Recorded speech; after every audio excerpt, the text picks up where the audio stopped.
When we think about arguing or debating, what's the first thing that comes to mind? Winning, right?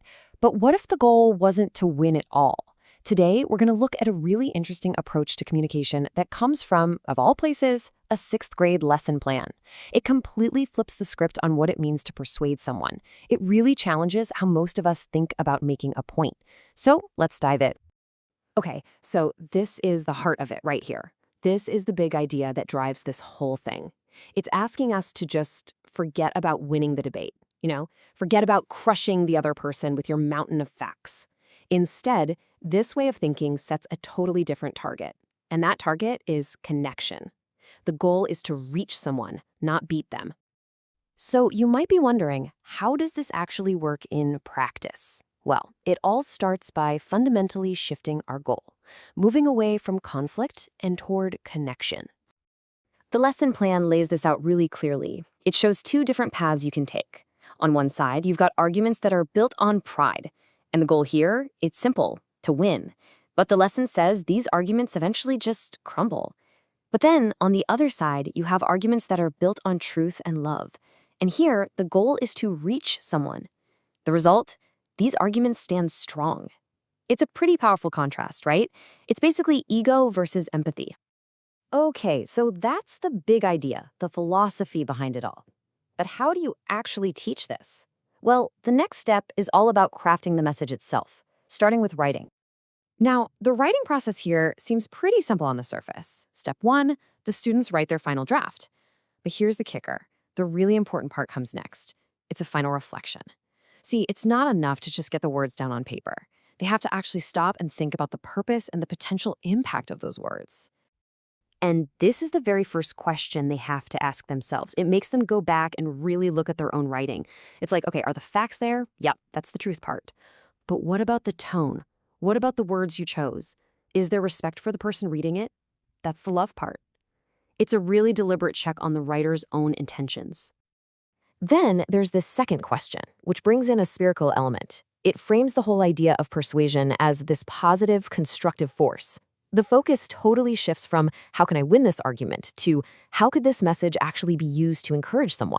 It completely reframes the whole exercise. Suddenly, it's not just about winning a debate, it's about an act of service. Of course, a message isn't just about what's written down, right? It also has to be delivered. So the next stage of this lesson takes these ideas from the page and puts them on the podium. So when the students are practicing their speeches, they focus on these three key things. And I want you to notice the balance here. You've got a calm, confident tone. Absolutely. But look at what it's paired with. A respectful handling of the counterclaim. This is so important. It proves you've actually listened to the other side, and that is absolutely fundamental if your goal is to reach them, not just, talk at them. And this checklist just drives that point home. It shows how every single technical part of giving a speech is meant to serve that bigger goal. Things like eye contact, pacing, tone. They're not just for show. They are literally the tools you use to build a connection. Even the strong closing isn't about landing some final knockout punch. It's about restating your point with real clarity and conviction.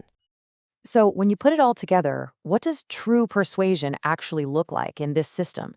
Well, it really boils down to two things: confidence and compassion combined. And that's the crucial definition here.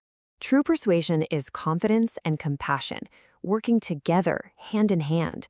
The lesson actually ties this directly to a passage from the Bible, from 1 Peter, which tells people to give an answer, but to do it with gentleness and respect.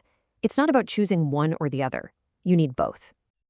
And if there's one thing to take away from all this, it's this quote right here. Changing someone's mind, that's one thing. You can do that with a clever argument or a pile of facts, but really connecting with them, reaching their heart, that takes something else entirely. It takes truth, but delivered with love. All right, let's zoom out for a second and look at the bigger picture. Because this isn't just some random one-off lesson plan. It's actually part of a much larger educational philosophy, and that's what gives it all its context.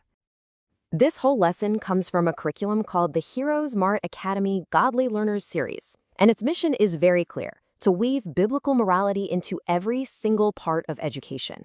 For this academy, it's not some extra thing they tack on at the end. It's the absolute foundation of everything they do. And this right here is the core belief that drives that whole mission.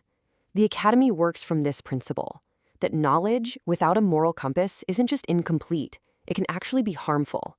For them, morality is totally essential if you want education to be a force for good in the world. So, we'll end with the really provocative question that the source material leaves us with. It's a question that gets right to the heart of this entire philosophy. It challenges all of us to think about, what's the ultimate purpose of learning anyway? It suggests that maybe the true measure of an education isn't just about what you know. It's about how you use what you know to connect with and care for other people.